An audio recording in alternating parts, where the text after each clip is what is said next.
Salut à toutes et à tous, bienvenue pour ce 26e épisode de la 5e saison de Cold Facts, avec les playoffs qui battent leur plein et deux séries des romans, puisqu'on va parler de ces deux séries, de Genève qui a été rattrapée par Lugano, défaite après prolongation 2-1 à la Corner Arena, et puis Bienne aussi qui a été battu 3-2 à Berne. 2-2 dans ces deux séries, c'est super serré, on aime bien. Après, on enchaîne avec les pronostics et puis on termine avec Ajoie qui lui aussi est revenu dans son play-out face à Langnau. Il y a désormais 2-2 dans la série et le prochain match est déjà jeudi, contrairement aux autres matchs de National League des quarts finales qui sont vendredi. Et puis on termine par une sorte d'hommage finalement pour La Chaux-de-Fonds qui a réussi à décrocher le titre de Swiss League de fort belle manière, 4-0 dans sa série contre Holton, 2-0 dernier match mardi dans le canton de Soleure. Et puis on se projettera aussi de savoir peut-être contre qui les abeilles vont disputer leur barrage de promotion en relégation.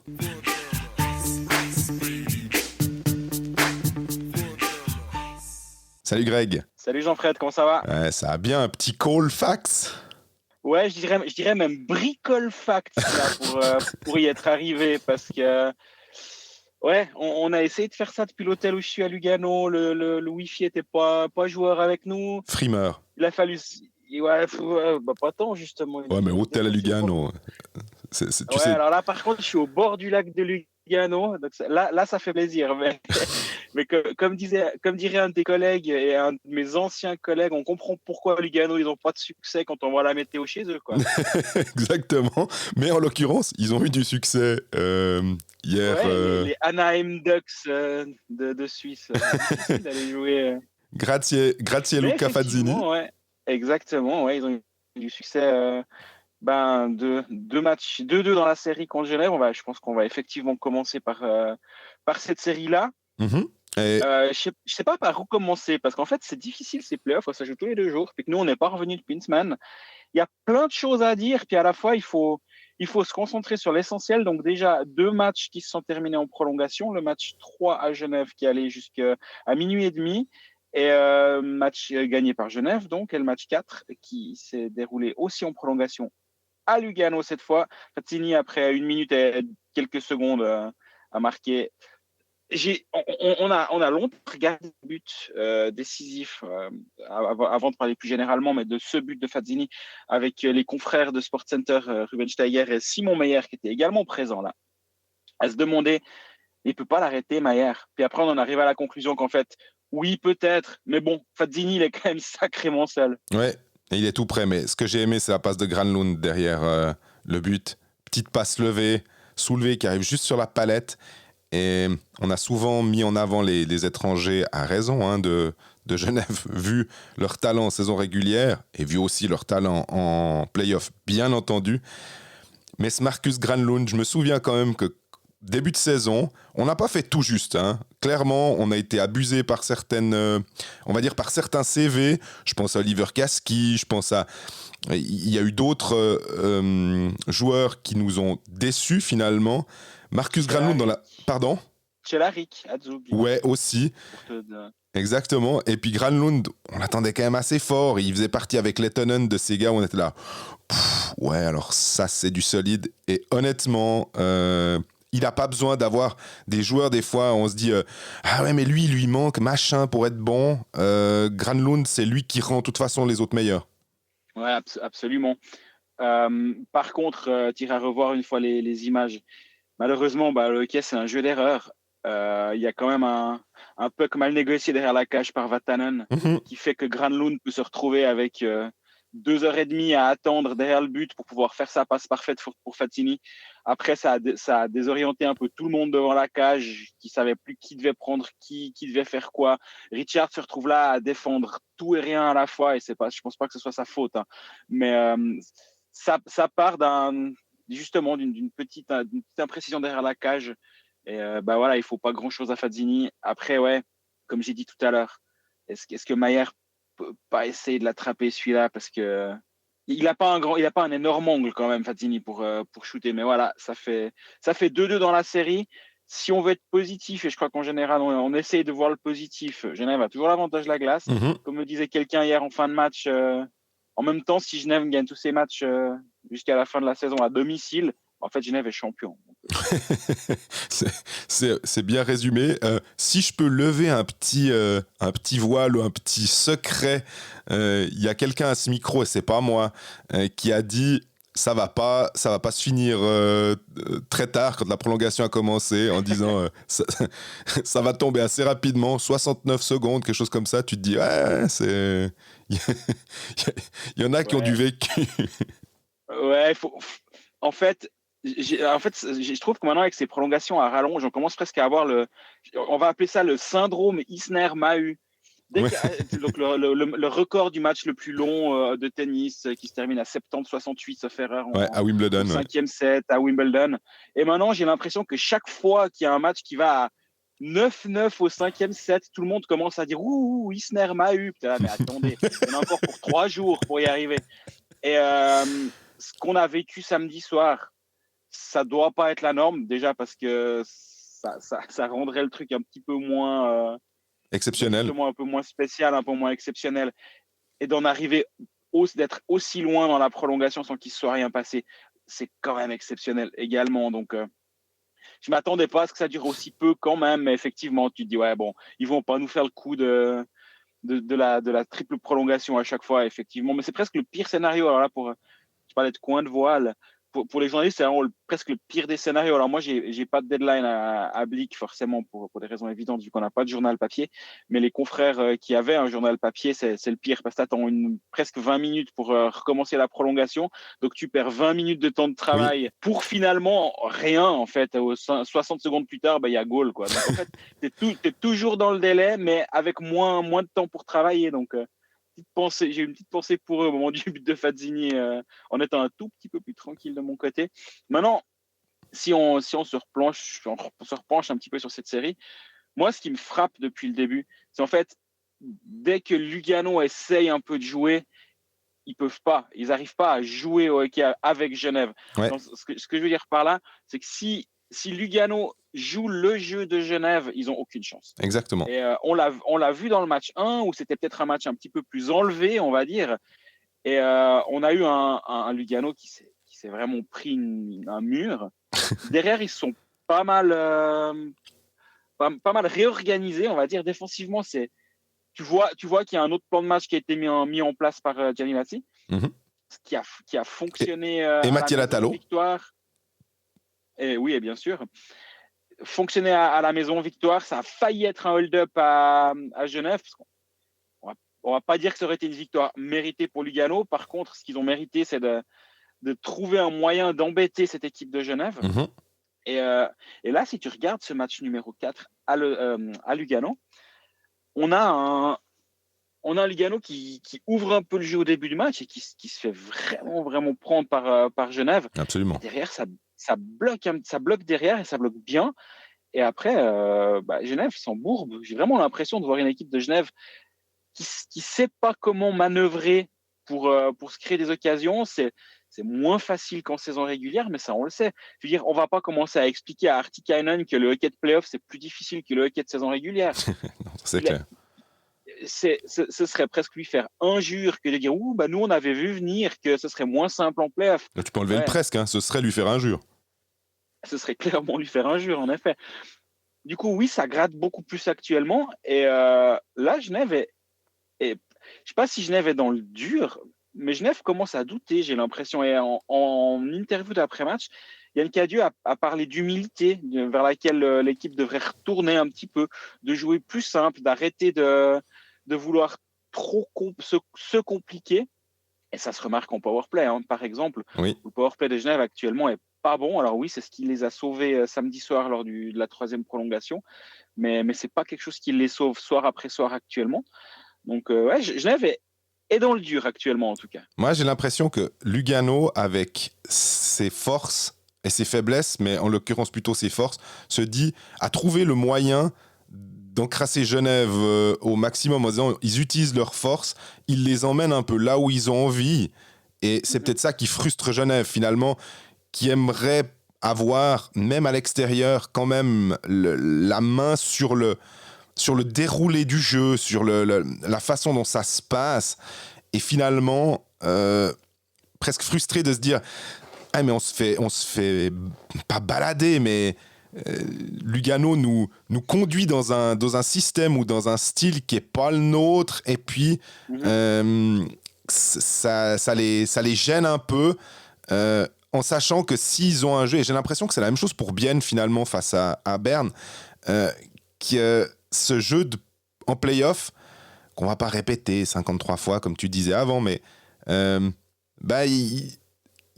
peut vite être ça peut vite être grippé et ça peut vite poser des problèmes, même si c'est pas dramatique, 2-2 dans la série, mais peut-être qu'on avait l'impression aussi que ces séries après 2 matchs même, ou peut-être après 3 matchs à Genève, allait être un peu plus simple finalement. Et que, non, ces adversaires-là, il y a 2-2 et tout est relancé finalement. Il y aura peut-être 4-2 pour Bienne et 4-2 pour Genève. C'est tout à fait possible.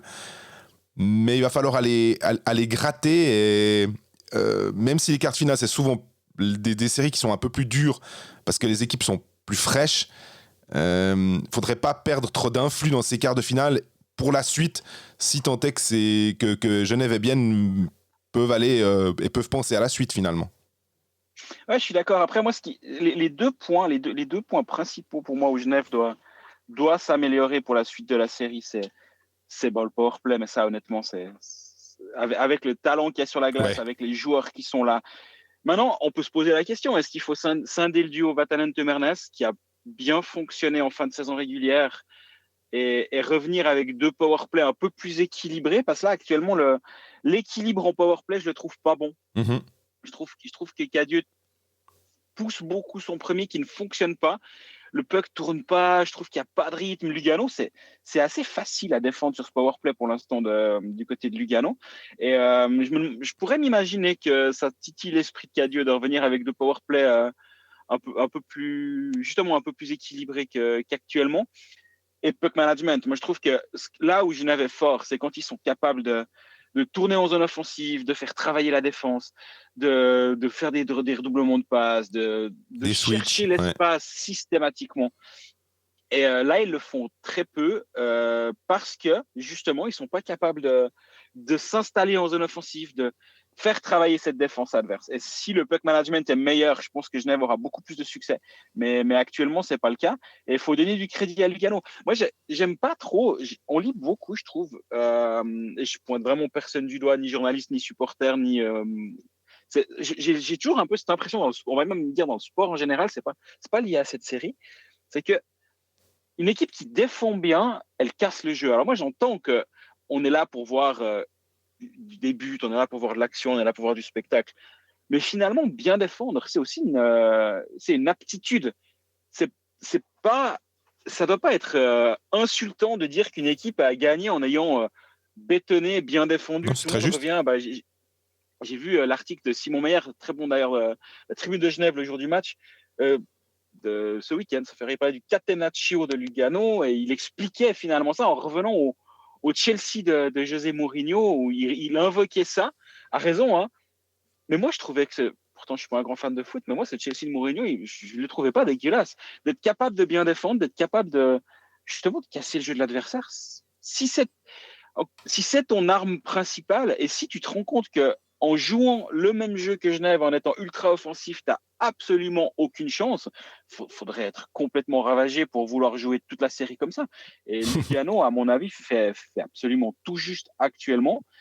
Et pour moi, c'est pas faire injure au jeu ou au sport que de bien défendre. Non, c'est bien de le relever. C'est assez juste de dire que souvent, et on est les premiers aussi à le faire, à louer le jeu de transition biennois, à dire combien ça joue bien, à mettre en avant le powerplay genevois. Puis finalement, peut-être on accorde beaucoup d'importance à la saison régulière et au jeu.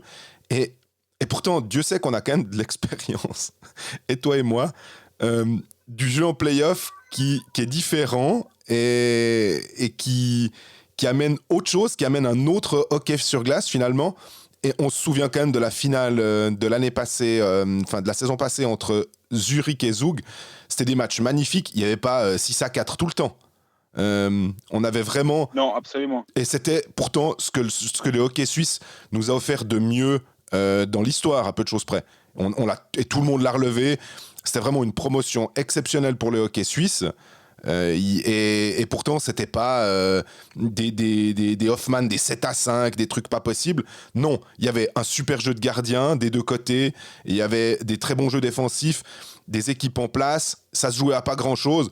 Enfin, ouais, c'est assez juste de relever. Mais des fois, on a la mémoire courte aussi.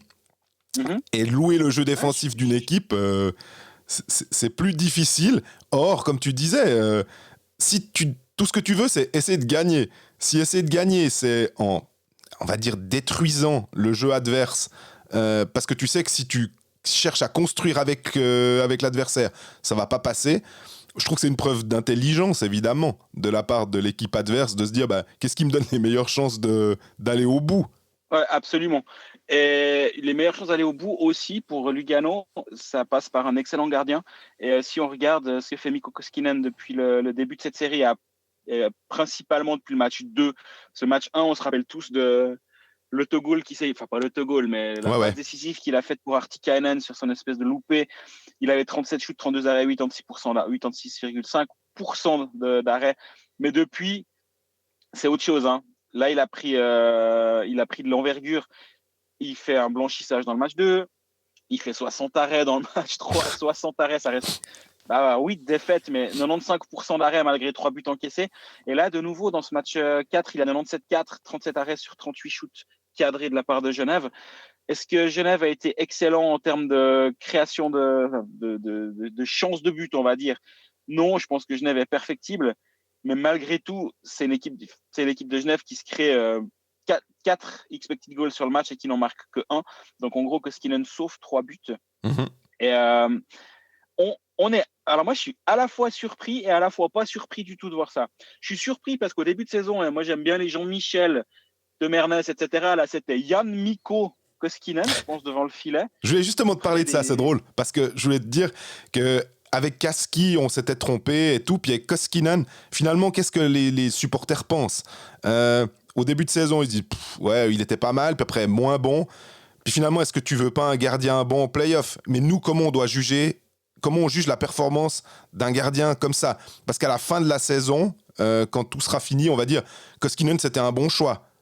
Parce que... absolument, parce qu'il a fait gagner une série de pré-playoffs contre Fribourg. Alors, pas tout seul, on est bien d'accord. Mais si Fribourg a 56 tirs, 55 arrêts du gardien, ça te fait une sacrée différence. Et puis là, il est de nouveau excellent. C'est un contraste hallucinant avec le Koskinen qui prenait des 85% d'arrêts très, très régulièrement. Il a même 61 un soir, il fait 13 shoots, 5 buts encaissés. Et là, c'est vraiment un autre délire. Et quand je dis que j'étais pas surpris non plus, c'est que si tu regardes son historique et ses statistiques, quand il était au SKA Saint-Pétersbourg, alors on est d'accord, il jouait pas dans la pire équipe de la ligue, hein, non, mais il a 4 saisons consécutives à Saint-Pétersbourg avec au moins 15 matchs de play-off et il est tout le temps entre 1,47 buts encaissés par match et 1,64 buts encaissés par match. Pourcentage d'arrêt le plus bas sur ces 4 saisons, c'est 93,5. Jenoninen ? Ouais, mais c'est vraiment ça. Et donc, on ne peut pas dire qu'on est surpris de le voir à 95,6% d'arrêt depuis le début des séries, en incluant les matchs contre Fribourg-Gotteron. Et vu qu'on est en train de parler de gardien, je pense que la transition est toute simple. Mm-hmm. Changement devant le filet de Genève pour le match numéro 4. Gauthier Desclos a joué les 3 premiers. Surprise, Robert Mayer devant le filet pour le match à Lugano. T'en penses quoi ? Moi, j'ai 2 pistes de réponse sur pourquoi il a fait ça sans les avoir confrontés avec le staff de Genève. Mm-hmm. T'en penses quoi ? Après un match aussi long, compte tenu de l'historique de blessure de Gauthier Desclos, je peux comprendre. Et le fait d'avoir 2 bons gardiens. Si la main est forcée par des circonstances et que ton deuxième gardien te donne pas forcément satisfaction, mais tu te dis je suis obligé parce que l'autre va pas tenir, je comprends.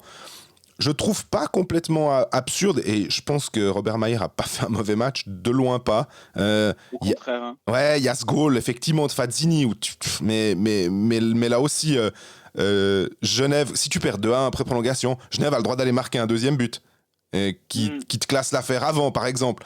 Donc c'est pour ça que je suis pas clairement pas jeter la pierre à Robert Mayer. Je trouve que c'est audacieux et finalement pas si audacieux que ça. Je fais une réponse de Normand, j'ai l'impression. Je comprends, j'accepte en tout cas le choix de Yann Cadieux. Ouais, moi, en fait, ce que je me suis demandé, si la réflexion derrière ça, c'était pas pour utiliser davantage le jeu à la canne de Robert Mayer. Bah, si tu regardes le match contre Lugano, les 3-4 tentatives de Lugano pour aller s'installer en zone offensive, ils ont poussé au fond, ils sont allés chercher. Et 2 fois, Mayer est venu couper, a récupéré le puck, fin de l'action pour Lugano. Et je me demande si, à ce moment-là, en sachant que devant le filet, la capacité à faire les arrêts, etc., ben, ça se vaut. Est-ce qu'ils se sont dit, ah, mais avec Mayer, on a une petite chance supplémentaire de faire la différence tactiquement pour avoir plus de possession de puck en utilisant son jeu à la crosse. Et j'avoue que c'était pas là. Si Genève gagne avec Mayer au but, tu poses la question à Cadieux, alors pourquoi tu l'as mis là, en l'occurrence, c'est pas vraiment le point d'emphase au moment de l'interview d'après-match. Donc, j'ai pas parlé avec lui, mais je pourrais imaginer, en tout cas, et je pourrais trouver sensé de se dire que tactiquement, c'était presque plus intéressant de le faire jouer. Absolument. Maintenant, c'est un non-fact. Enfin, j'ai l'impression que c'est un non-factor finalement dans ce match-là, on va dire.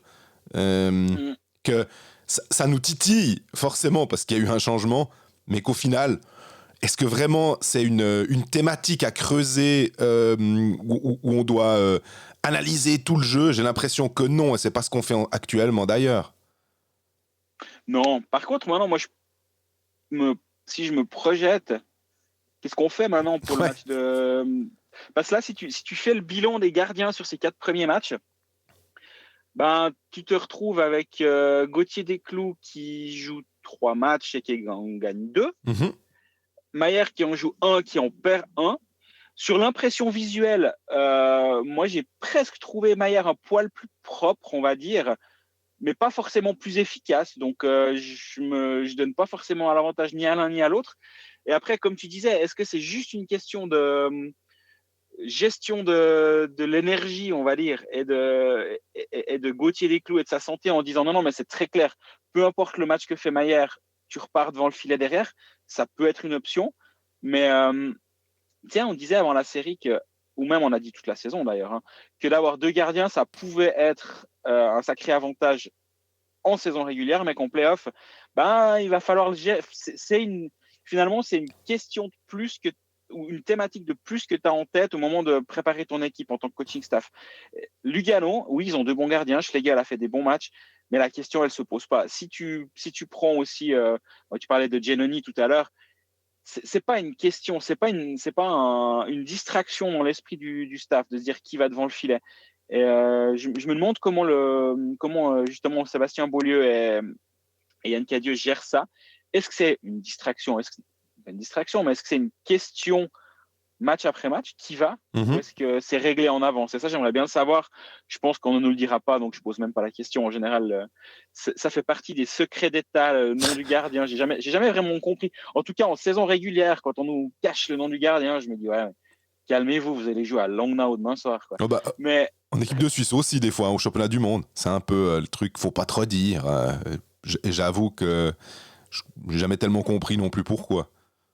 Après, est-ce que les gardiens eux-mêmes ne le savent pas? Bref, mais en play-off, par contre, comme je disais avant, ça peut avoir un avantage tactique au moment de préparer ton match, de savoir que tu as Robert Mayer devant le filet d'en face ou Gauthier Desclous par rapport à sa façon de jouer hors de son but. Après, sur son but, forcément, l'équipe adverse doit préparer les 2 éventualités. Est-ce que c'est Mayer? Est-ce que c'est Desclous? Donc, pour scouter, mais en même temps, là, on est en play-off.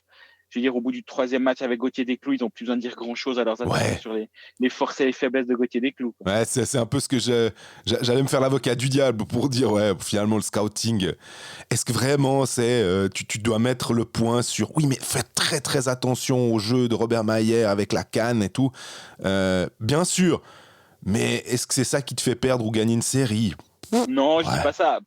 Par contre, au moment de préparer ton équipe sur, je sais pas, justement, est-ce que tu entres en zone de la même manière, est-ce que tu forecheck de la même manière, sachant que tu as Robert Mayer devant le filet ou pas. Moi, je sais en tout cas que pour beaucoup de joueurs, quand tu as un Robert Mayer dans la cage ou un Reto Berra également, qui est un gardien qui va beaucoup aux fraises, on va dire, maintenant, qui, avec, enfin, avec succès, hein, qui part beaucoup de sa cage, on va dire. Bah, certains joueurs aiment beaucoup ça parce que du coup, tu sais que ta relance va être beaucoup plus simple en sachant que tu as un premier lanceur, on va dire, qui est aussi habile à la canne et qui aime le faire. Et du coup, pour l'équipe adverse, ben, ça doit se préparer forcément différemment. Ouais. Bon, on peut Mais on déjà. n'est pas avancé. Hein. Non, on n'est pas avancé, mais on aura la réponse vendredi. On sera les deux sur place au Vernet pour cet acte 5. Tu me fais l'honneur de ta présence. Mais ce qui est d'ailleurs un peu surprenant, c'est que on avait l'habitude des matchs décalés et que est-ce que c'est bien juste vendredi finalement on aura toutes les séries. Ouais, exactement. Donc on aura une journée à l'ancienne, on va dire, avec les 4 quarts de finale en même temps. Oui, par contre, alors moi, ça me fait complètement bugger ces matchs de playoff du vendredi où il y a tout le monde. Enfin, moi, je crois que je suis toujours pas prêt. Je vais oublier de venir au match, je crois, si ça se trouve. Les playoffs, c'est mardi, jeudi, samedi. Hop, on arrête. Après, honnêtement, j'aime beaucoup hein, qu'il y ait des matchs tous les soirs. D'ailleurs, dans cet épisode, on va pas trop parler des autres séries parce que les romans ont eu le bon goût d'être le même soir et on va surtout s'attarder sur eux. Mais du coup, quand il n'y a pas de playoff et que tu peux te faire un... Moi, je regarde la série du Rick Davos que je trouve vraiment, vraiment intéressante. Bah, c'est assez chouette d'avoir des soirées où tu peux profiter des matchs et c'était clairement le but. Hein. Puis, un dernier point sur lequel j'aurais bien aimé revenir, c'est le temps de glace qui a fait beaucoup discuter après le match de samedi. Où on C'était a mieux à Lugano. À Lugano, c'était mieux, exactement. On a un Teumarnes qui était à 55 minutes. J'aimerais juste qu'on prenne deux secondes pour s'arrêter sur ça. Ça veut strictement rien dire. 114 minutes de jeu, et puis tu t'en passes 55 sur la glace. Donc si on multiplie bêtement par 2, on arrive à 110. T'es là, ah ouais, quand même, non mais... Là, ce qui est rigolo, c'est qu'en 3 matchs, Teumarnes a plus de temps de jeu que Mirko Müller. Mirko Müller a joué 82 minutes en 4 matchs à 55. Et Teumarnes 86 minutes en 3 matchs à 55. En 3 matchs? Non, en 4 matchs aussi. Ah non, il y a eu un match où il n'était pas là. Hein. Ouais. Et ouais, exactement. Et si tu regardes le temps de glace total, Teumarnes serait le joueur de Lugano le plus utilisé, malgré le fait qu'il a il a un match de moins. Le joueur le plus utilisé à Lugano, c'est Lucas Klock, 106 minutes et 55 secondes. Henrik Teumarnes est à 107 minutes et 28 secondes, avec un match de moins. Il a presque battu Koskinen, qui était là à tous les matchs, mais bon... non, c'est complètement fou, cette gestion. Oui, Teumarnes, on l'a dit et redit, c'est un défenseur qui est capable de gérer son temps. Il va jamais faire une accélération de trop. Il va jamais donner un coup de patin de trop. Mais là, c'est quand même un peu excessif. Et je peux imaginer que du côté genevois, on s'attendait peut-être pas forcément. Je dis pas ça par vantardise ou par manque d'humilité, mais je pense pas qu'on s'attendait à ce que ça puisse potentiellement aller en 6. Et du coup, ça peut aussi être une des raisons où du coup, du côté de Genève, on se dit un peu, ouais, attention quand même là, parce que si ça va en 6 ou en 7, ça va être compliqué. Teumarnes fait du 26 minutes 30 à Lugano, on dit ça va un peu mieux. Certes, ça va un peu mieux, mais ça reste un temps de jeu qui est vraiment très élevé. Carrère aussi. À 25 minutes 47. Hein. Ouais. C'est beaucoup. Là, on a un jour de repos en plus. Moi, ce qui me rassure un peu par rapport à ce qu'on a vu en début de série, c'est Filppula qui est redescendu à 18 minutes. Oui. Parce que j'avais aussi un peu l'impression que Filppula était un peu trop utilisé depuis le début de la série. Si utile soit-il, il faut peut-être lui faire souffler un peu de temps. Et son âge quand même. Hein. C'est pas pour critiquer tout, mais on sait que malgré toute son expérience, le triple goal et tout, si tu forces un joueur quand même, tu le pousses dans ses derniers tranchements, il y a plus de chances qu'il fasse des erreurs. Tu parlais avant du jeu, et on sait que le hockey, c'est un jeu fait d'erreurs finalement.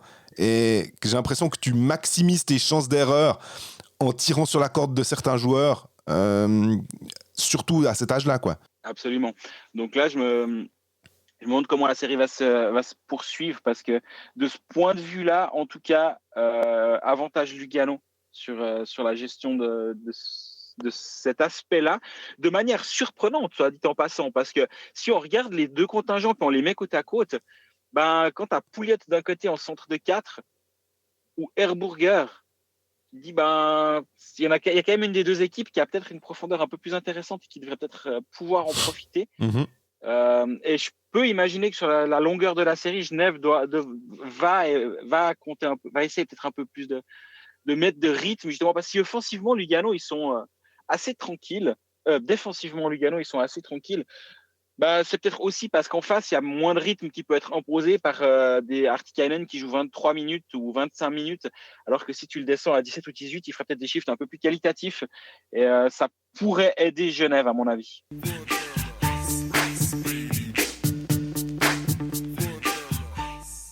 Voilà, on passe à Bienne, qui est dans une position, je ne vais pas dire inconfortable, parce qu'ils ont toujours l'avantage de la glace, c'est ce que tu disais en début d'épisode. Mais mine de rien, là, au contraire de Genève, on est passé de 2-0 pour Bienne à 2-2. Donc, c'est clairement le vent dans le dos pour Berne, le momentum, appelons ça comme on veut. Mais on a l'impression que Bienne, tout d'un coup, peut se retrouver dans une situation inconfortable alors qu'ils étaient bien partis.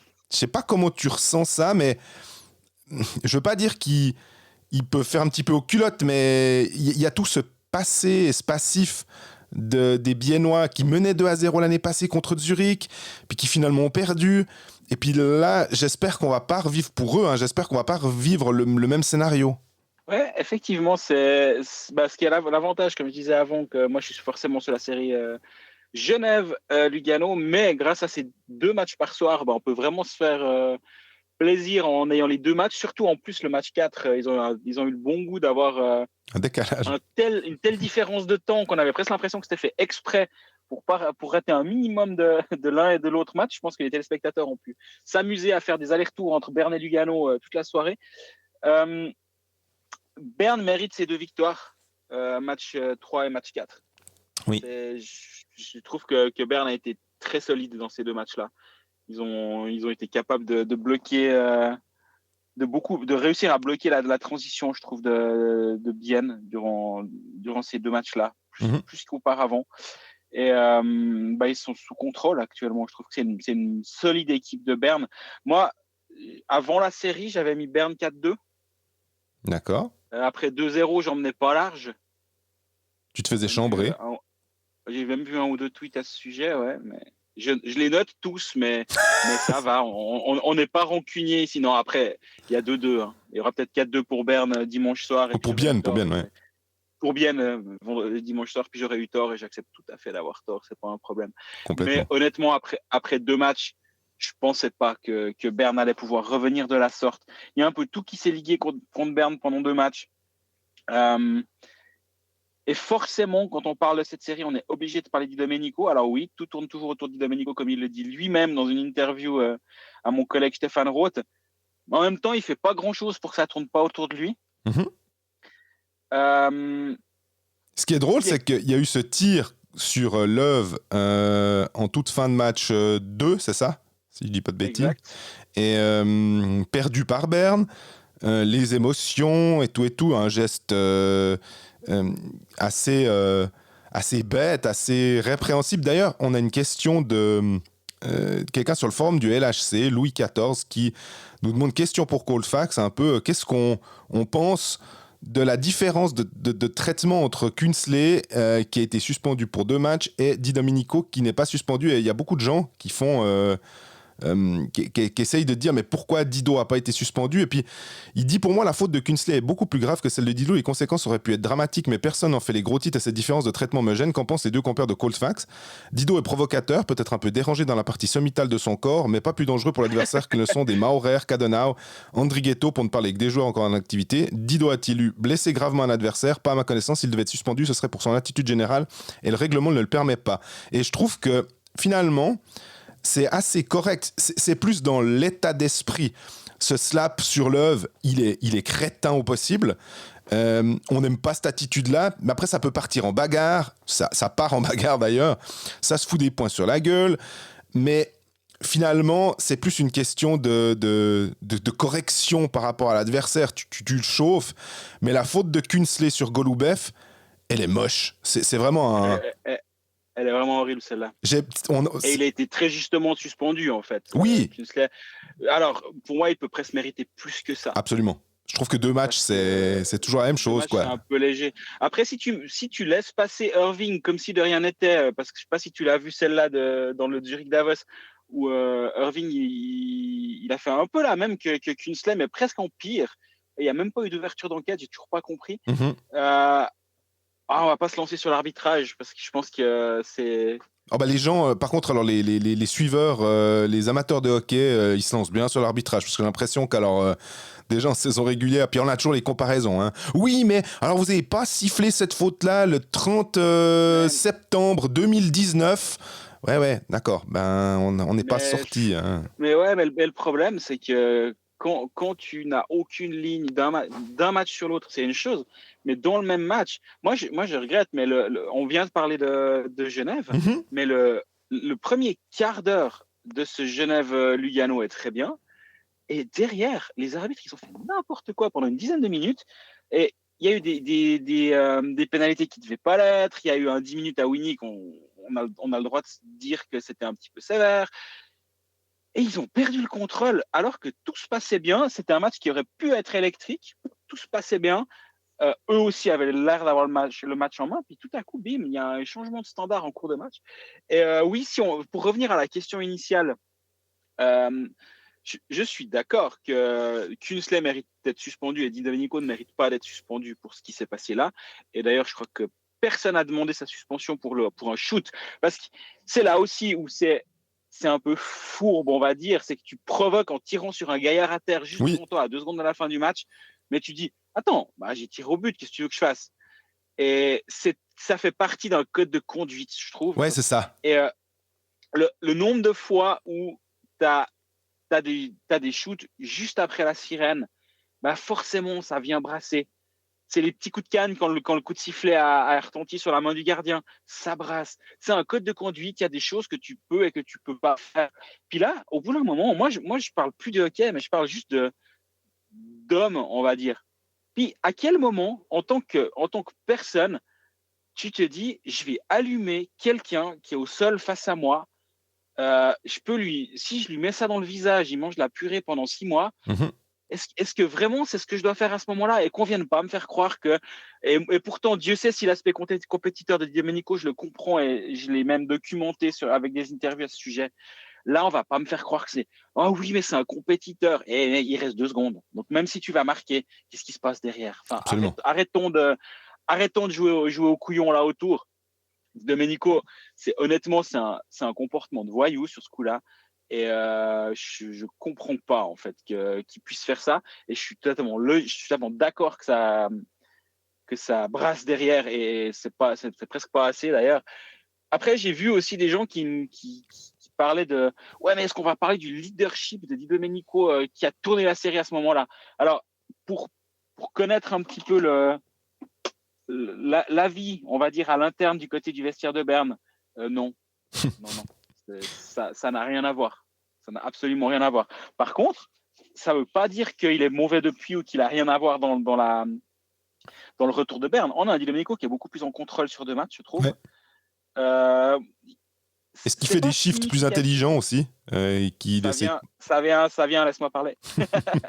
C'est pas significatif, mais quand même, si tu regardes sur les 3 premiers matchs, il est à 61 secondes de shift moyen, shift moyen à 61 minutes, 61 secondes. 60 secondes le deuxième match, 60 secondes le troisième match. Il a 52 secondes sur le troisième match. Et je trouve assez intéressant c'est pas le temps moyen, c'est le temps médian. Mes excuses, mais bon, encore plus intéressant. Il est à 52 secondes versus 61 secondes à un moment durant la série, au tout début de la série, où justement où tu voyais que c'était le Dido show, il voulait absolument tout faire, il était sur la glace. Il a un shift en fin de match 2 avant qu'il pète un plomb de plus de 2 minutes sur un powerplay. Ça va pas. Et oui, quand il est sous contrôle et cadré, c'est un joueur qui t'aide à gagner des matchs. Par contre, il t'aide aussi à en perdre assez régulièrement. Donc, pour l'instant, on a eu du Dido qui t'aide à perdre en étant partout et nulle part à la fois. Puis derrière, je ne sais pas s'il a aidé à gagner, mais en tout cas, il a fait de bons matchs. Est-ce que le fait qu'il ait plus le casque jaune, ça aide à ce qu'on le voit un petit peu moins, puis que le focus soit moins sur lui, c'est possible aussi. Mais je pense que Bien a une assez bonne attitude le concernant depuis le début de la série, en ne répondant pas trop, en le laissant un petit peu lui-même sortir de son match. Mais là, ça va être intéressant parce que plus la série se prolonge, plus Di Domenico pourrait monter en tension, et donc ça va être un facteur. Et comme on l'a vu la saison dernière contre Lausanne et avec Fribourg, il a aidé à gagner, puis contre Zurich, il a été un moment neutre, puis à la fin, il a fait sortir son équipe du match, notamment au match 4. Mais bon, là, je veux pas vraiment pas lui jeter la pierre, parce qu'il y a 3-0. Ah oui, il se prend une pénalité de match. Pour un truc qui lui a valu une suspension. C'est totalement pas acceptable, mais par contre, c'est pas ça qui fait perdre Gauthieron. Faut pas faire de ce que j'ai pas dit. La question que je me pose aussi, c'est sur le long terme, en tout cas sur le déroulé de cette série, est-ce qu'avec un Tevez qui est pas mal du tout en défense, avec qu'est-ce qu'on a? On a Sevier, on a Ennis, on a quand même une équipe, je vais pas dire à tendance nord-américaine, mais avec Söderholm et en play-off, est-ce que c'est finalement pas ce qui peut déranger le plus Antti Tormennen et Bien, qui savait déjà finalement avant même le début de cette série que si ça jouait un petit peu plus, s'ils allaient être contrés, leur jeu de transition être contré, que ça devenait un petit peu plus physique, forcément que c'était pas à l'avantage de Bien, qui en plus pourrait avoir perdu Damien Brunner pour, j'ai l'impression, cette série, quand on l'a vu, je crois je sais pas s'il y a un contact avec Sgragen, mais en tout cas, il y a un choc et il se tient un peu le mollet et il tape. Et il arrivait à sortir de la glace sur ses 2 patins, mais il est pas revenu, c'était au deuxième tiers. Et mine de rien, on a là aussi loué maintes et maintes fois la capacité de Tormennen à changer ses lignes et à, par exemple, mettre un autre joueur à la place de Brunner. Hein, la Kunti Brunner qui a été malmenée, je dirais, cette saison parce qu'elle n'a pas pu être tellement ensemble, parce que Kunti n'était pas là. Puis là, maintenant, c'est Kunsley qui a eu ses 2 matchs de suspension. Alors, il y a Brunner qui est blessé. C'est pas un magicien, il peut pas non plus Tormennen chaque fois se dire bon bah c'est pas grave, je mets Elvis Schlepfer à la place, je mets Ramon Tanner à la place et puis espérer, ou bien Luca Ischier, espérer qu'il y ait les mêmes conséquences ou le même rendement. Donc là j'ai l'impression que ça ajoute un petit côté le challenge accepté par Bien va être un petit peu plus grand. Je sais pas ce que t'en penses. Alors oui, suivant l'éventuel retour de Brunner, ça change un tout petit peu la donne. Mm-hmm. Ce que Bien doit absolument faire pour, à mon avis, et sur ce que j'ai vu en tout cas, et les statistiques qui semblent semblent démontrer, c'est d'attaquer beaucoup plus le filet. Parce qu'on a un Wüthrich devant la cage adverse qui n'a pas été exemplaire sur les actes 1 et 2. Absolument. Il a été tout à fait OK sur les matchs 3 et 4. Mais Bien sur ce 4e match, je trouvais qu'ils ont vraiment beaucoup patiné en périphérie. Ils ont peu attaqué le filet, en fait, le but de Berne. Je pense que ça peut être une des clés justement pour Bien, c'est d'être beaucoup plus actif dans le slot, qu'il ne l'était sur ce match 4.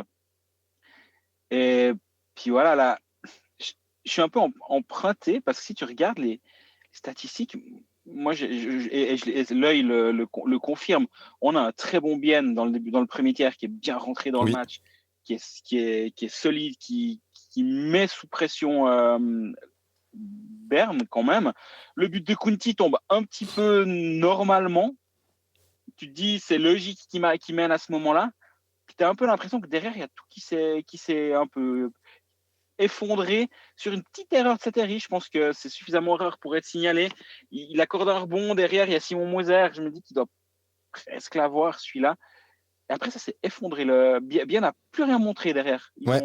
Ils ont 12 shoots sur les 2 derniers tiers. Ils ont quasi aucune action dangereuse. Ils n'ont pas de bol, parce qu'il y a le Schneeberger qui, sur le tir de Kaoun, c'est une petite déviation, c'est un autogol finalement. Et c'est le genre de truc, quand on disait à l'époque, je crois que c'était pour le Lausanne Hockey Club en saison, qu'il n'y a rien qui tournait pour eux, c'était un petit peu ça aussi, du côté de Bienne. Et puis après, alors Simon Moser, tu l'as mentionné pour le premier but, qu'est-ce qu'il est bon sur le troisième. Il part tout seul, il fait une petite passe à un coéquipier en entrée de zone, il se retrouve tout seul face à Sateri, il l'allume. On se connaît Simon Moser, attaquant, qui représente Berne comme Chervet. Et là, il a montré toute sa capacité, tout son leadership, j'ai l'impression, sur cette action. Ouais, je suis d'accord. Et moi, je trouve que en tout cas sur ce match 4, le forecheck bernois a vraiment, vraiment dérangé Bienne. Et ça peut être justement une des clés pour Bienne, c'est d'être capable de passer ce premier rideau de forechecking bernois qui marche en fait. Et tu parlais justement d'une équipe peut-être pas à tendance nord-américaine, mais à contingent ou à effectif nord-américain. Et je peux imaginer que ce soit dans leur ADN de jouer comme ça. Sur ce match 4, tu as quasi la moitié des expected goals de Berne sont consécutifs à un forecheck qui a bien fonctionné. Et je trouve que c'est intéressant de le remarquer et de voir comment justement Bienne va s'ajuster pour le match de vendredi, mais les sorties de zone, ça risque d'être aussi une des clés. Ouais, je me réjouis de voir ce match de vendredi. Il faudra que peut-être aussi un Gaëtan Haas ou un Tony Rayala qui est peut-être... Des fois, on aime en anglais dire les unsung heroes, donc les joueurs souvent moins cotés que les stars, les joueurs de soutien. Mais des fois, c'est quand même bien aussi d'avoir les leaders qui se montrent dans des matchs où c'est tendu, même si on sait qu'effectivement, les premières lignes ont tendance à s'annuler et que la profondeur fait la différence. Ce serait là aussi le powerplay peut-être de Bienne qui peut faire un peu plus peut-être tourner le match ou apporter ce goal qui fait la différence. Ça va être en tout cas hyper chouette à voir, même si nous on sera à Genève, on va suivre avec attention ce match-là en tout cas. Jouer Sport, un jeu de la loterie romande. Eh bien voilà, on va passer au pronostic de cette semaine. La semaine passée, ça ne s'est pas bien passé pour nous. Non. Moi, j'avais imaginé un bon Genève à Lugano qui s'impose, raté. Toi, tu as juste anticipé la bonne forme à Joulotte en voyant bon dès le match 2, mais non, ils ont gagné les matchs 3 et 4. Donc, un petit 0/2. Cette semaine, on n'a pour l'instant pas de cotes qui sont disponibles sur le site de la Loro. Et pour des raisons assez évidentes, c'est qu'il y a encore 2 matchs qui se disputent ce mercredi soir. C'est Davos-Zurich et c'est Zug-Rapperswil. Là, si ça vous intéresse, il y a des cotes, mais ça c'est sur le site de la Euro. Les paris à long terme sont toujours disponibles. Genève est toujours le grand favori à 3,90, juste devant Bienne à 4,35. Berne est à 14 pour les gens qui sont joueurs. Lugano est à 16. Ah, c'est intéressant d'ailleurs que tu mentionnes ça à part ça parce qu'il y a quelqu'un qui nous posait la question en message privé d'ailleurs sur est-ce que c'est possible de prendre des paris à long terme. Donc oui, effectivement, les prendre avant les matchs, toujours ça, peut-être pas pas à 20h30 quand il y a des matchs qui se jouent logiquement parce que les paris sont fermés. Oui. Exact. Donc excuse, je t'ai coupé, tu mentionnais Berne à 14, vas-y encore. Ouais, Lugano à 16, mais ça c'est des très grosses cotes, mais il y a du Zurich que moi ça fait des mois que je tanne tout le monde en disant que j'ai un petit peu d'argent sur Zurich et j'aime bien ce pari. Maintenant ils sont 2 dans la série et avantage la glace, mais ils sont pas non plus sereins. Donc par rapport au match de vendredi, mais ils sont en combien? Parce que t'as dit toutes les cotes sauf Zurich et Zug. Ils sont à 5,30, pardon. Zurich est à 5,30 Zug. et Zug est à 4,85. Intéressant. Donc, je te propose qu'on parle des 2 matchs de ce vendredi, 3 même, on peut même ajouter Ajoie. Non, parce qu'Ajoie, il joue jeudi soir. Ah ouais, on s'en sort plus. C'était... Ouais, absolument. Bienne Berne, Genève, Lugano. Je pense que ça sera ça nos trucs qui vont nous faire rigoler. Ou bien tu vois, c'est difficile de parler des deux autres séries sachant pas ce qui s'est passé ce soir. Ouais, la question que je me pose, effectivement, c'était Zug. Est-ce que si Zug gagne et qu'il y a 3-1 dans la série, est-ce qu'il boucle pas l'histoire à Rapperswil? C'était un petit peu ça, l'idée sous-jacente, si tu veux. Ouais, avec une cote à l'extérieur qui serait intéressante, mais c'est vrai que là, c'est de la sculpture sur nuage, comme dirait un de nos amis. Par contre, Genève-Lugano, au bout d'un moment, on va oser parier moins de 4 buts, ou bien parce que ça devient... c'est rare qu'il y ait de gros matchs, les gardiens sont solides, Lugano va pas venir à Genève pour être flamboyant. Après, tu me diras, match 1 de la série, c'était venu 6-3, donc... Ouais, puis j'ai l'impression que c'est chaque fois qu'on a une idée, on se dit, ah, est-ce que là, on va mettre peu de buts, puis tout d'un coup, on se retrouve avec un match où on dépasse les 5 goals, quoi, et puis on a l'air clownesque. Mais évidemment que je te rejoins. Si on parle simplement de pure logique, bien évidemment, Koskinen va pas aller. On a assez vanté ses mérites à part ce premier match. Il n'y a pas de raison qu'il continue pas. Et puis derrière Genève, ça a l'air d'aller. Ils ont quand même aussi des options différentes. Non, je trouve que c'est une bonne idée. Après, est-ce que la cote, c'est quoi? C'est moins de 5 buts? Tu peux choisir 4,5 aussi. Là, ça devient plus intéressant, mais ça peut être une piste. Puis en même temps, comme tu dis très justement, si ça se trouve, ça va partir dans des hauteurs des 5-4 ou Dieu sait quoi, parce que Genève va enfin trouver la solution face à Koskinen. Ça peut aussi être une piste. Je dois t'avouer que là, cette partie, on va la faire un peu courte, mais les codes seront à disposition sur le site de la Loro, j'imagine, dès ce jeudi, au moment où les matchs de ce soir seront terminés. Nous, on fera notre post sur les réseaux sociaux vendredi. Exactement. Si on continue sur la même forme qu'est la nôtre actuellement, il faudra juste faire l'inverse et puis ça va être joli. Exactement. Jouer sport, un jeu de la loterie romande. Alors, on passe à Ajoie qui... que tu te disais avant au niveau des paris, a égalisé dans cette série. J'avais peut-être un tout petit peu anticipé. 2-1, victoire mardi soir. Une victoire assez importante, même si j'ai vu que les expected goals étaient favorables peut-être à Langnau, mais là aussi Langnau a beaucoup poussé dans le troisième tiers, mais j'ai pas eu l'impression, en voyant aussi les highlights, que ce succès d'Ajoie était immérité. Il y a eu quand même des poteaux aussi de la part d'Ajoie. Et ils ont su utiliser un power play à bon escient très rapidement dans le deuxième tiers, avec De Vos, Brennan et Hazen pour finir. On a un Tim Wolf qui reste sur, je crois, 3 matchs et qui a 2 victoires et 1 défaite.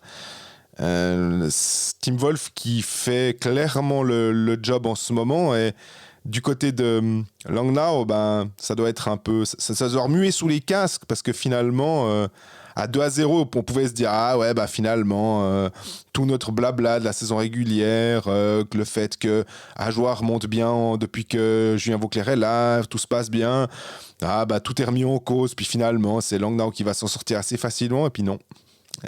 Visiblement après 2 matchs et 2 défaites, 0 but marqué pour Ajoa, 6 buts encaissés, je pense qu'il n'y a pas grand monde qui se disait que ça pourrait tourner de cette manière 2 matchs plus tard. Comme tu dis très justement, le léger avantage à Langnau si tu regardes juste les buts escomptés, mais tu as une équipe d'Ajoa pendant 45 minutes qui a été un peu plus dominante, et fort logiquement derrière ça a poussé pour revenir.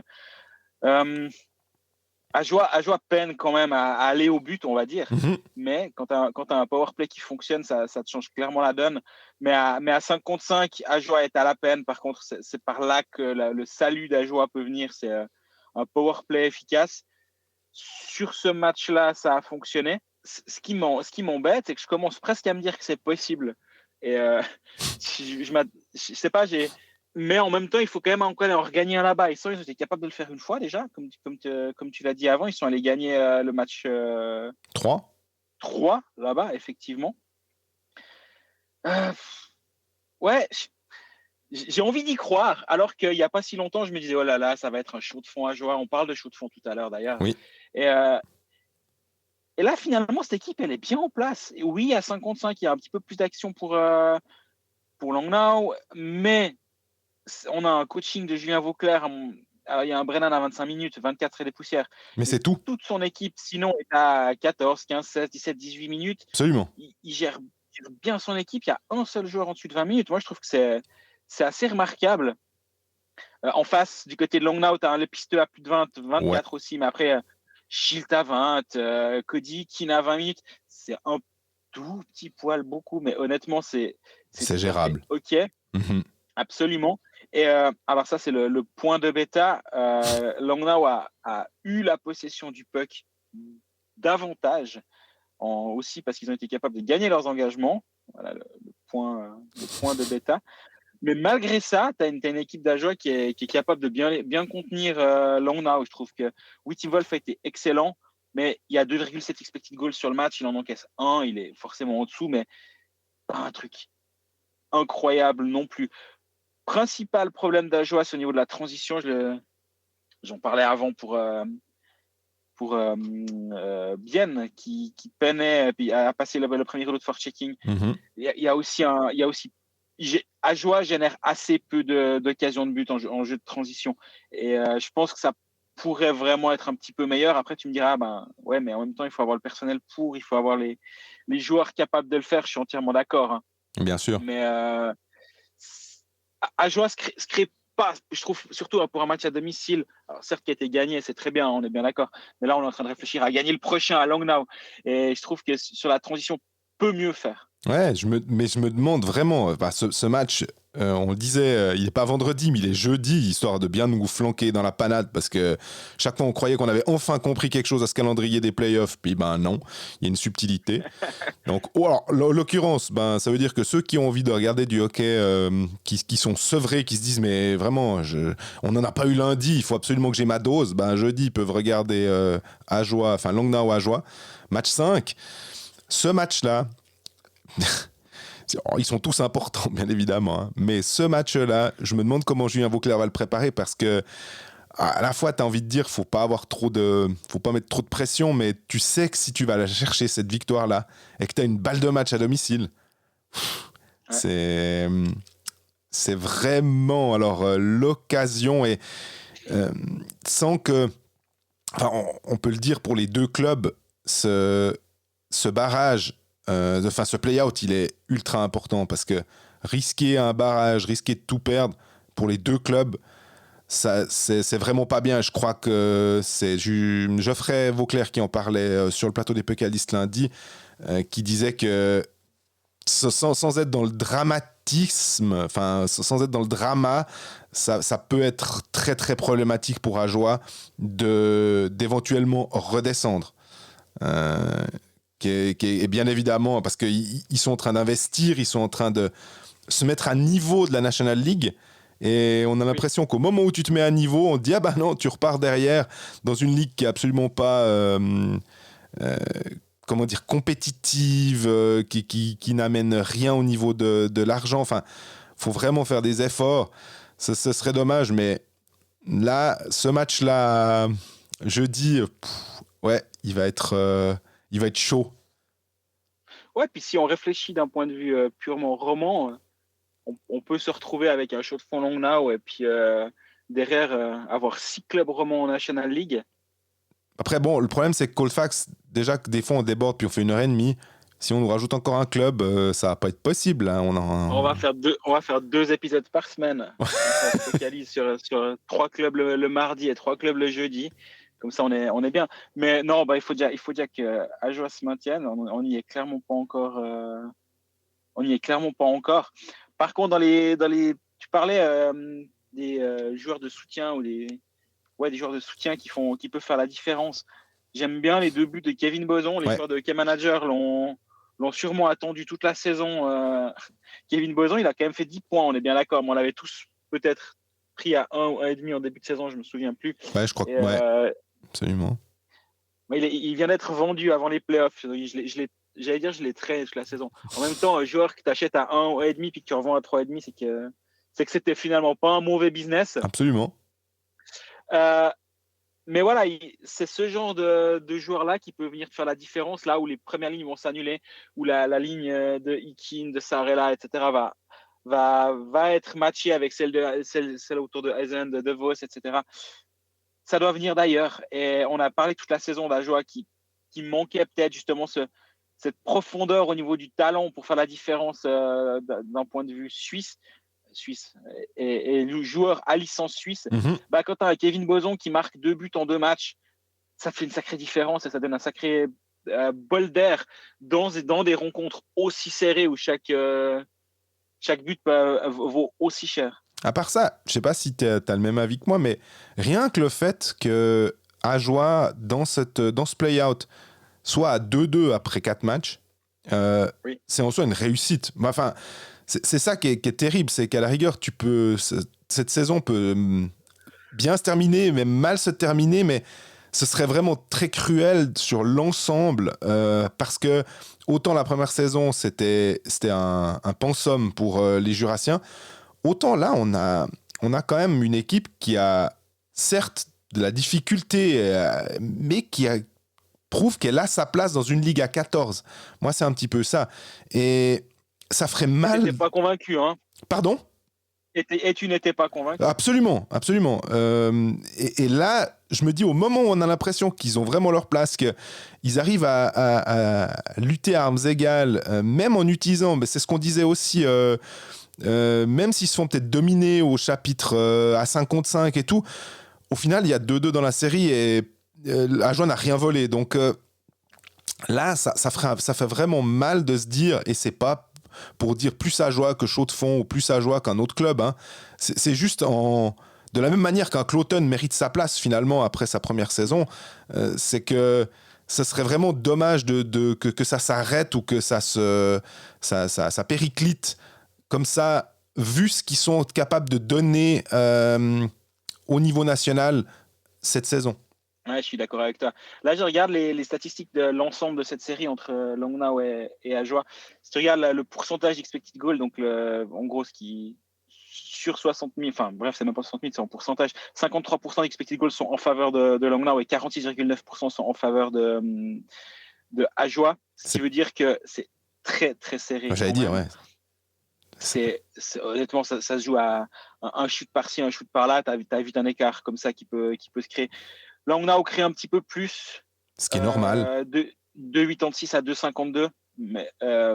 Mais à part ça, c'est vraiment des bribes. C'est à 55. La différence est un tout petit peu plus grande où c'est 55-71 à 44-29. Donc ça rejoint exactement ce qu'on disait, que le salut d'Ajoa viendra par le powerplay. J'en suis convaincu. À la qualité du box-play aussi, évidemment, les deux sont liés.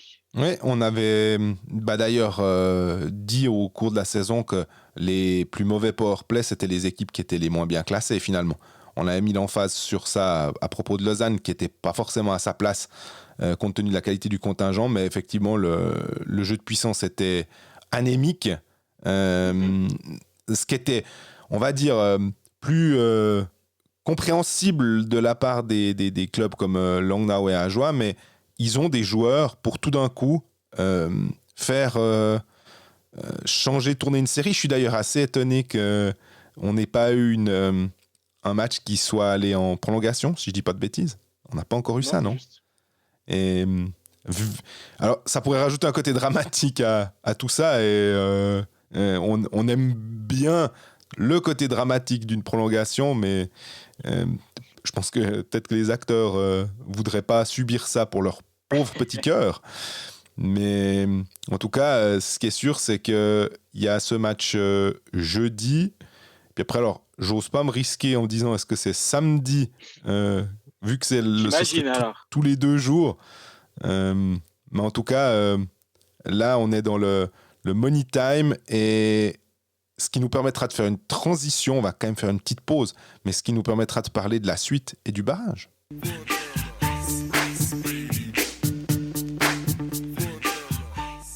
Et puis on termine cet épisode avec des félicitations, on le mentionnait avant, pour Chaux-de-Fonds, qui a réussi à balayer Holton en finale de Swiss League, 4-0 dans la série, 2-0 victoire à Holton mardi soir. 2 buts en powerplay. On a, avant de commencer à un petit peu décrypter ou analyser cette finale, on nous a posé la question, je sais plus, c'était un message privé, je crois, à dire mais pourquoi vous parlez pas de la Swiss League ? On a souvent expliqué avec Greg que si on ne regarde pas les matchs du tout, qu'on n'a même pas des highlights et tout, on a un peu de mal à s'exprimer en regardant juste les statistiques avancées. Donc c'est clair que pour le barrage, on aura l'occasion de revenir là-dessus et d'en parler un petit peu plus précisément. Mais pour tout dire, je regardais sur Swiss League TV hier soir pour voir si c'était possible de voir le match, mais il fallait le payer. Et en plus, je devais m'occuper et de Genève et de Bienne et aussi d'Ajoie. Donc, regarder 4 matchs en même temps, autant vous dire que c'est inutile de penser faire du bon travail en regardant autant de matchs qui se passent. Donc là, ça nous permet plus que de parler du jeu, de parler simplement du bonheur neuchâtelois d'être champion de Swiss League. Exactement, ouais, ça fait 27 ans que Chaux-de-Fonds n'avait pas gagné de titre. Alors, on a l'impression que c'est oh là là, oui, d'accord, tous les clubs romands ne peuvent pas dire c'est quand depuis le dernier titre. Après eux, c'était un titre de champion suisse de Ligue B à l'époque, ou champion de Ligue B. 50 ans depuis le dernier titre tout court, parce que c'était en 73, Bienne c'était en 83 en National League, en Liga évidemment à l'époque. Et moi je trouve surtout qu'on doit faire un grand coup de chapeau à Louis Matt, oui. Qui est arrivé là, qui était en bout de course du côté de Genève. Il y a eu un changement structurel, on va dire, à Genève, où il y a une sorte de tabula rasa qui a été souhaité là-bas. Nouveau départ, lui a pris un nouveau départ en allant à la Chaux-de-Fonds. Loïc Bourcalter qui l'engage, je ne sais pas s'il prend un risque. Maintenant, il vient de gagner le titre. On est 13 heures après le titre environ quand on enregistre ça. Mais d'engager quelqu'un qui a tout le temps été assistant durant toute sa carrière, assistant, forcément tout le monde le connaît, mais de longues années de Chris Maxwell à Genève, de lui confier son équipe comme ça, c'est quand même un petit pari. Et Paris, il est plus que gagné parce que sur les 30 derniers matchs de la saison du HC Chaux-de-Fonds, ils en ont perdu que 2. Ouais, c'est complètement fou. J'ai vu cette statistique, effectivement. Affolante. C'est une statistique affolante. Et ils sont vainqueurs de la saison régulière, vainqueurs des playoffs, ultra dominateurs dans les playoffs. Et oui, 4-0, c'est forcément très sévère de ce que j'en ai vu. Puis il y a mon collègue Mathias qui a suivi toute cette série. On se parle un peu de ce qu'il voit, ce qui se passe sur la glace. Il me dit oui, c'est un peu sévère quand même pour Holton. Pour Holton, mais sur l'ensemble des playoffs, Chaux-de-Fonds, c'est l'équipe qui, de très très loin, a eu le plus de chances de but, avec plus de 3,3 expected goals par 60 minutes de glace.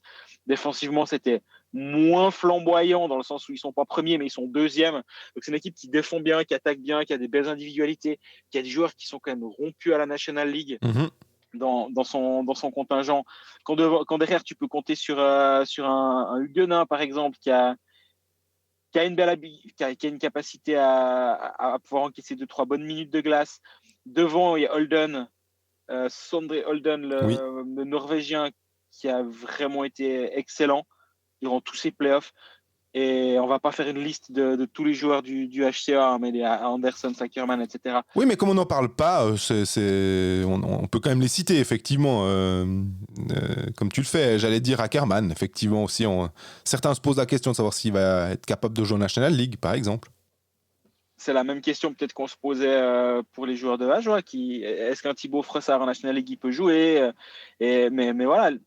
Ackerman, c'est quand même, il a un championnat du monde à son actif avec l'Autriche la saison dernière, parce que c'est un binational. C'est un binational qui a une trajectoire. Il y a eu un article par mon collègue Marcel Allemann que j'avais traduit à l'époque qui expliquait son départ en Suède en 2013 parce qu'il était un peu arrivé en bout de course en élite en Suisse. Il n'avait plus vraiment de débouchés. Il part en Suède une saison, après il revient en Autriche.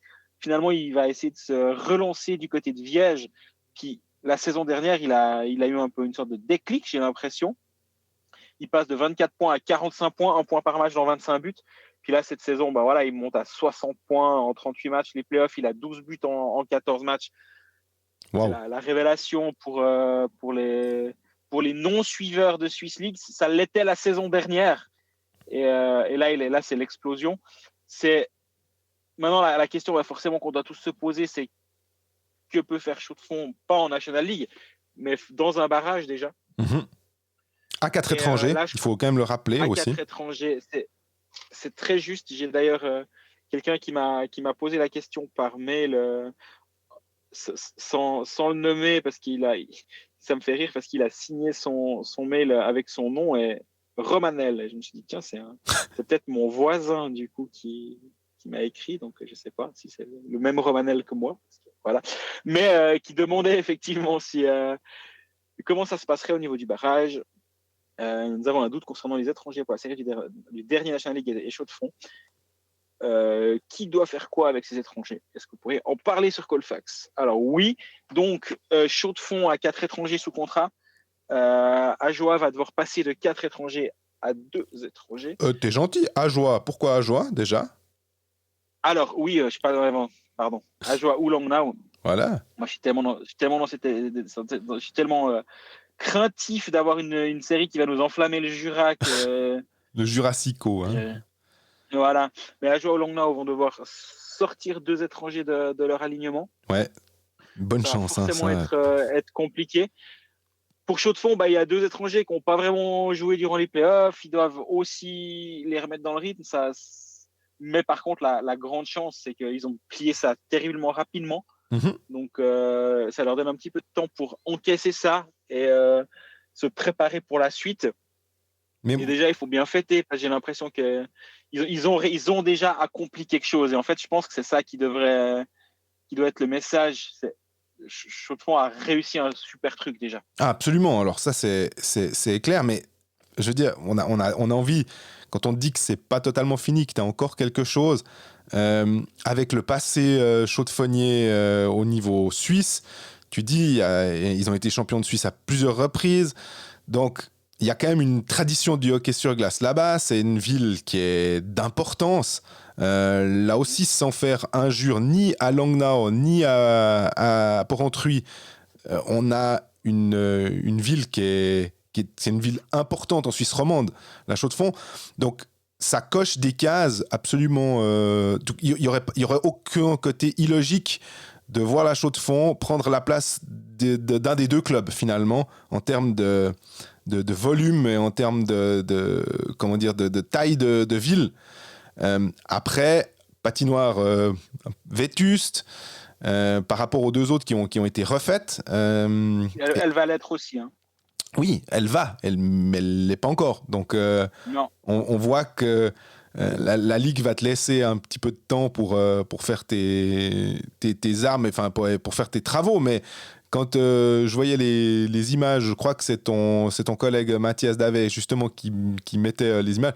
Je me rappelle avoir des matchs de l'équipe de Suisse à la Chaux-de-Fonds au Mélèze. Tu vois qu'elle a bien vécu cette patinoire, disons que pour être gentil. Mais la question que je me pose aussi, c'est par rapport aux 4 étrangers, autant on se dit ouais, c'est difficile pour Ajoie ou Langnau d'enlever 2 joueurs parce que eux ils sont déjà bien rodés, leur collectif est basé là-dessus. Autant finalement pour Louis Matt, tu gagnes avec cette équipe-là. Alors oui, tu peux ajouter 2 renforts, 2 joueurs de qualité, mais tu dois enlever 2 joueurs qui t'ont amené jusque-là, qui ont gagné le titre. Je suis pas sûr que ce soit en fait hyper simple. Je sais pas ce que t'en penses. Je me dis quand même que c'est un bon problème à avoir pour Louis Matt. Mm-hmm. Mais c'est vrai que il a ses lignes offensives. Il a Holden, Ackerman, Andersons. En 2, il a Schwery, Wilkins, Ruxeger. Ça fonctionne. Donc, est-ce que vraiment tu viens nous rajouter un attaquant? Parce que la Chaux-de-Fonds a 4 attaquants sous contrat. On n'a pas de défenseur sous contrat. Ouais. Est-ce que tu viens rajouter, et puis au risque de casser un petit peu cette alchimie des 2 premières lignes en y rajoutant Bengtsson, par exemple, qui a joué 2 matchs durant les playoffs, ou Kyle Topping qui n'a pas joué de playoffs. Ouais. je suis pas sûr. Par contre, peut-être plus bas dans ton alignement, justement, en 3 et 4, en centre de troisième ligne, tu as Julien Privet. Est-ce que si tu mets Topping à cet endroit-là, et là, je parle vraiment sur l'alignement d'hier que j'ai sous les yeux, ça va quand même te rendre ton équipe meilleure. Et j'allais justement parler des étrangers. C'est intéressant ce choix de 4 attaquants étrangers. Ouais. Là où que ce soit Langnau avec Sarri-Hervi ou bien Lepisteux qui sont... C'est dur de les enlever. Du côté d'Ajoie, enlever Brennan, on n'en parle même pas. Voilà. Le Duc, c'est une question. Et du coup, tu peux aussi peut-être faire la différence à ce niveau-là pour je pense que ça va vraiment être tactiquement intéressant de voir comment le club de National League va faire pour faire ses choix. Mais disons qu'à choisir, je préfère être dans la peau de Louis Matt que de l'entraîneur d'en haut qui doit rayer deux joueurs de son équipe. Et comment tu vois aussi le jeu, parce que La Chaux-de-Fonds est dominant dans sa catégorie de jeu, donc c'est lui qui prend le jeu à son compte, et que sans être dépréciatif, j'ai quand même l'impression que tu vas arriver face à l'équipe d'en haut avec du respect et te dire j'aurais de la peine à gérer le jeu, il me semble quand même. C'est toujours assez intéressant ce genre d'affrontement parce que justement, comme tu dis, comme je disais avant, Chaux-de-Fonds, c'est une équipe qui crée énormément d'attaques. Et que ce soit Ajoie ou Langnau, c'est deux équipes qui ont plutôt tendance à laisser pas laisser le puck à l'adversaire, mais laisser l'initiative à son adversaire parce que les matchs se déroulent souvent comme ça. C'est Langnau et Ajoie doivent un peu plus défendre que la moyenne et donc il y a un peu plus de jeu dans leur zone défensive. Est-ce que tu pourrais imaginer Ajoie faire ce genre de match contre une équipe de National League qui est quand même un peu plus solide que ce qu'ils affrontent en saison de Swiss League? Je sais pas. Est-ce que Chaux-de-Fonds est capable d'avoir justement peut-être un peu un jeu un peu plus regroupé autour de son gardien et puis d'attendre, d'être un peu plus attentiste à la manière de ce que peut peut-être faire Lugano contre Genève depuis le match 2 de leur série de quart de finale? C'est une philosophie de jeu et je me rends pas compte et ça va être. Je me réjouis de lire Louis Matt à ce sujet d'ailleurs. Comment quand tu as été dominant toute la saison en bas, tu joues en étant potentiellement l'équipe la moins forte alors que tu as l'habitude d'être toute la saison l'équipe, sauf contre Holton où c'était un peu plus d'égal à égal, mais l'équipe la plus dominante. Et ça va vraiment être un enjeu de cette série, effectivement. Ouais, puis je me mets, alors je suis désolé de prendre l'exemple d'Ajoie parce que ça peut aussi être Langnau, mais je me dis Ajoie qui s'est bien battu et qui a compris que s'il voulait arriver à quelque chose, c'était en étant plus regroupé, en jouant plus défensif, donc en laissant l'initiative à l'adversaire et en essayant de contrer. Est-ce que face à une équipe d'en bas, si par hasard il devait y avoir ce match-up-là, est-ce que ce serait... Est-ce que Ajoie laisserait l'initiative à la Chaux-de-Fonds finalement, ou en se disant, dans l'autre sens, ou en se disant, non, ce qui nous réussit nous, c'est d'attendre. Donc peu importe le niveau adverse, peu importe d'où vient l'adversaire, nous notre jeu maintenant qui fonctionne, c'est ça. Et j'avoue que je me pose la question et je sais pas si on pourrait avoir une réponse. En plus déjà, comme on connaît pas l'adversaire, par essence, il n'y a pas de réponse. Non, effectivement, la réponse, on l'aura dans le premier match de l'éventuel barrage. Pas de l'éventuel, le barrage aura lieu dans le premier match du barrage de promotion-relégation entre Chaux-de-Fonds et Langnau. Puis comme tu l'as dit avant, quoi qu'il arrive, Chaux-de-Fonds, et je dis pas ils peuvent avoir du succès en National League, hein, mais par contre qu'ils aient une légitimité à briguer la promotion, la preuve a été faite que sur la glace, absolument. Et si tu regardes les affluences au Mélèze pour ces séries, il y a un vrai engouement qui s'est créé là-bas. Donc, 5250, je crois. Ouais, il se passe quelque chose de vraiment, vraiment chouette à Chaux-de-Fonds. Et ça va être cool de suivre la suite de cette épopée des Chaux-de-Fonniers.